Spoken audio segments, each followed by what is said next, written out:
I hate bullies. We have a pandemic of online bullying going on right now. I'm sharing this story about my experience with bullying to let people know that it does get better, and hopefully it can be some motivation to dig yourself out of this hole.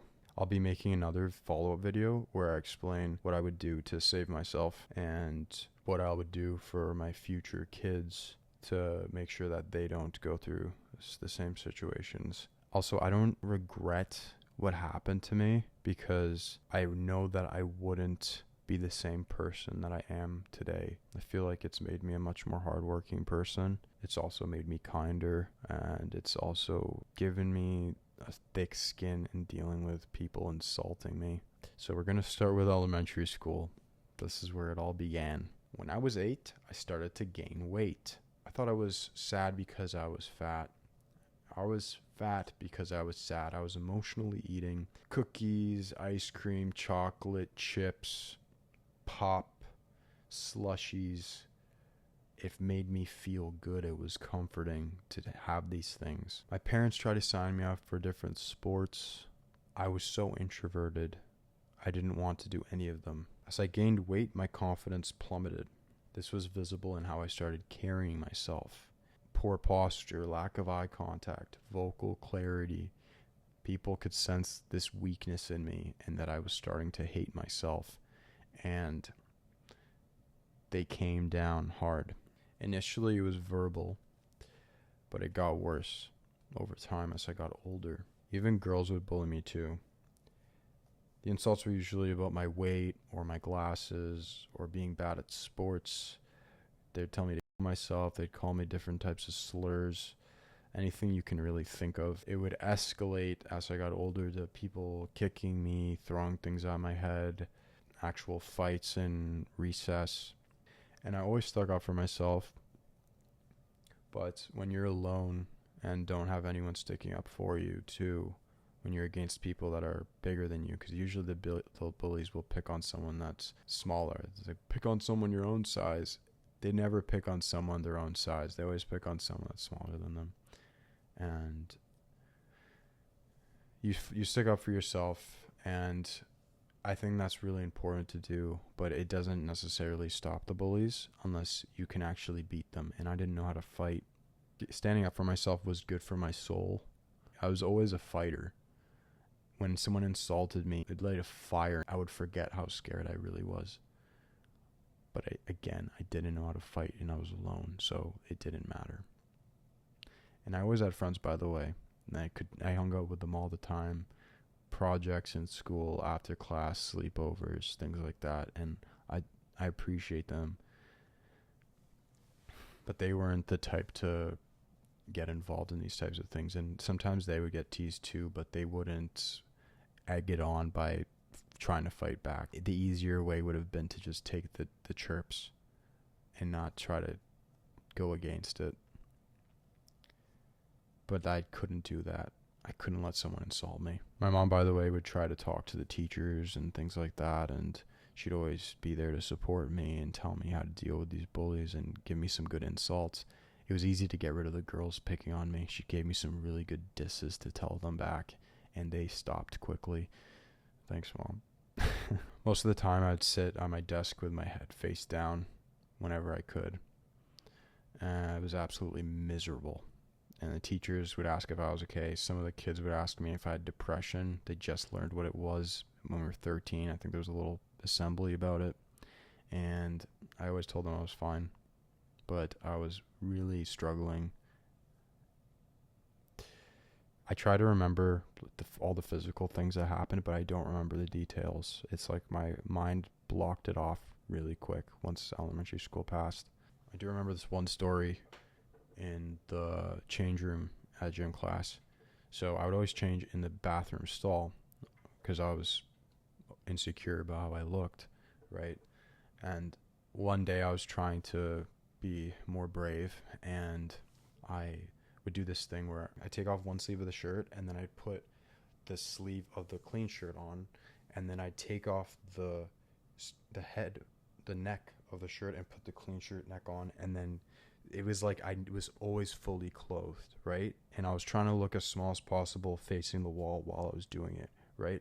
really trying to just be small and not be noticed by people. And I was bracing myself for the insults to come, and sure enough, they did start making fun of my weight. And it stung because I was expecting it, and it made me really hate those people. But what really stood out, I would have forgotten about this day. It would have just been piled onto all the other classic days. But my friend, who was a nuke, this guy was the biggest in our grade, possibly even the grade above in terms of height. He was probably the strongest too. This guy could have changed everything, but he wasn't the type to fight back. And the main guy that bullied me, he was like a hockey bro type of guy. He was pretty tall for his age too, and he would pick on all kinds of people. Anyway, he asked my friend if they could have a little fight to see who would win. He was just the type of, I want to see if I can dominate you because you're a head taller than me type of thing. My friend said, yeah, sure. I don't even consider this bullying, to be honest, because it was consensual. And he wasn't like saying, I want to kick your ass. He was just saying, can we have a little fight? I want to see if I can take you down. And then my friend gave no resistance and let this guy stand up on the bench of the gym and then grab him by the back of the neck and just pull him down to the ground. And then my friend got up, all embarrassed. The bully's feeling confident about himself. I go to tell him, why did you let this guy do that to you? You could have crushed him so easily. And he said it wasn't worth it, and he got what he wanted, and now he leaves him alone. And that's such a different mentality than the one that I had. And he was never there for lunch recesses because he would go home for lunch. And that was always when the crap hit the fan. That's when all the fights would go down. And I used to always think, when will he be there? When will he be there? Would he stick up for me? He's my best friend. He sleeps over like every week.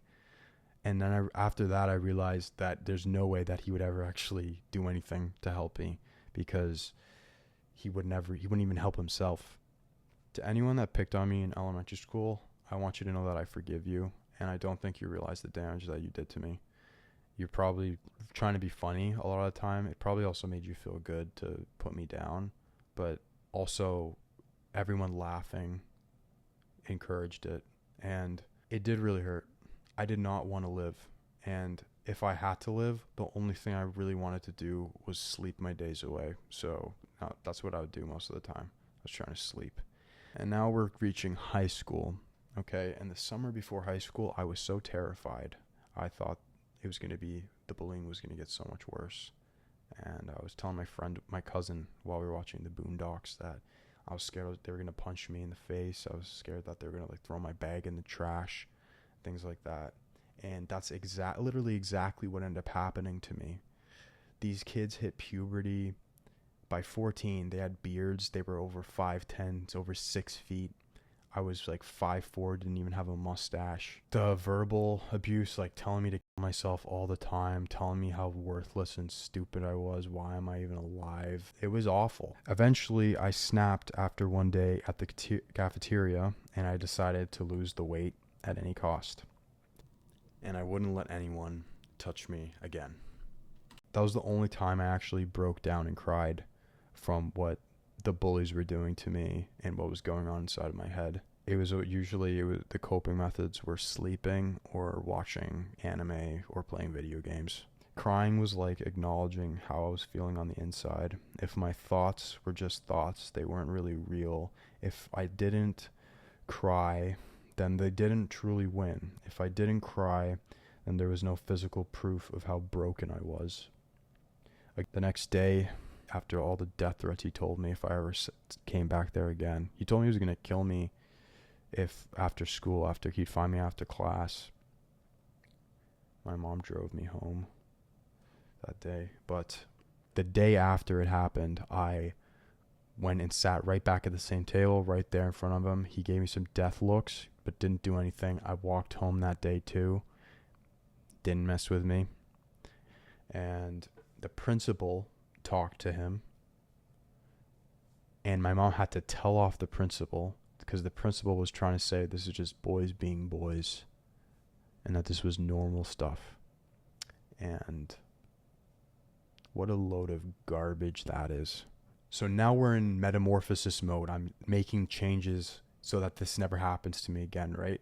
Watching a lot of Naruto like I always did, and it's motivating me, watching Rock Lee and Naruto always working out and basically being lone wolves and fighting for themselves. And so the first thing was the diet. Cleaning up your food is the most important step for losing the weight. I went to the extreme. I cut out anything I deemed junk food for the next 5 years. That's pizza, chocolate, candy, ice cream, pop, all the crap that I used to be eating. And I've tried so many times to cut that out, but it never stuck. This time, it was like a Bible to me. I didn't break at all. I was not calorie counting. That doesn't mean I wasn't eating a ton of pasta. On top of that, though, I was running every single day on the treadmill, and I started lifting weights. Not properly, but I was lifting weights, and my dad was teaching me how. I actually ended up losing so much weight, I could see my bones, and I had to gain a little bit back. Once I lost this weight, I was carrying myself differently, and people never messed with me again. No one bothered me anymore, and the rest of high school was uneventful. I stayed focused on my grades. I knew I wanted a computer science degree, and I wanted to work in the city, have the means to travel and live the life that I wanted. And so I just focused on that, and it all worked out. Also forgive the people that bullied me in high school. I doubt they regret what they did to me, but I'm letting it go. I don't hold on to it anymore, and I'm sure that they were going through some hard times when they were doing these things. Again, I want to thank my family for always supporting me, especially my mom for talking to the principals and the teachers, loving me unconditionally, and it meant the world to me. And thank you to my dad too. I remember he called the principal after that cafeteria situation. One other thing that I'm so grateful to say that I have is loyal friends that I know would have my back and would fight for me, like the Warriors, that old movie from the 80s. That's my favorite movie, and it's because these guys had each other's back and they fought to the death for each other. I love it, and I finally have that. It's a handful, probably less than 5, but I know that they would have my back no matter what, and I would have their back. I would die for them. And if you're one of those friends, I want you to know I appreciate the hell out of you. One of those friends I've been with since elementary school, and he's really proven to be so loyal and so supportive and kind. A true friend in every right.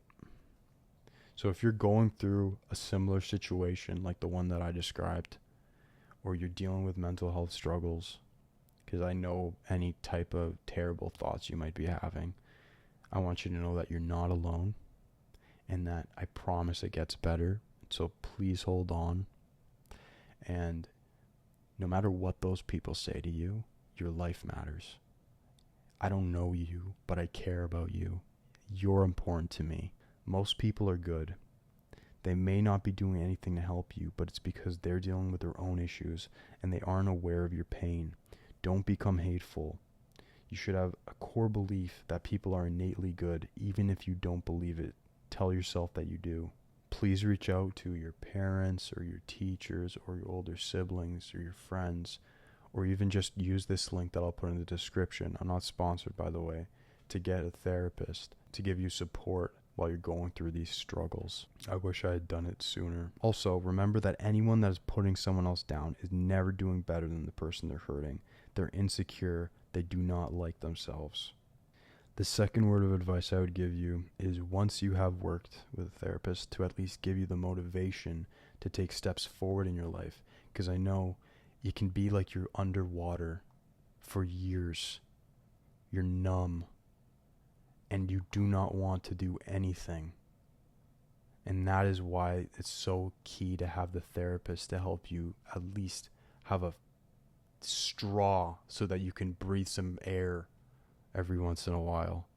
And once you can start breathing, now you can start taking some steps forward. And I recommend that you sign up for some form of martial arts. I don't care what gender you are. At the end of the day, We're all animals, and all negative interactions have a threat of violence. And if you're comfortable with that threat, people can sense it and will actually prevent the fights from happening. And then if they push you to that point, you can actually take care of yourself. I love jiu-jitsu, and I think everybody should do it. And if you don't like jiu-jitsu, then do boxing or Muay Thai. Even Krav Maga is good. They'll never mess with you again. This is all why I started jiu-jitsu, so that I can defend myself. I'm 5'9", and there's a lot of people that are bigger than me. So I go there, and jiu-jitsu is like the equalizer in terms of being able to fight the person that's bigger and stronger than you. Right now, your world may feel so small. School is all you've known. But there's so much more to life than that. Once you're out of school, you will be free to go anywhere you want. Become whoever you want. You'll never have to see these people abusing you ever again. You can carve out your own path and become happy. I hope this video was helpful for you, and that it gave you some motivation if you're going through a hard time to keep going and never give up. Things get better. I'm proof of it. And I'm going to make a follow-up video to this soon. So thank you for listening, and I hope you have a great day.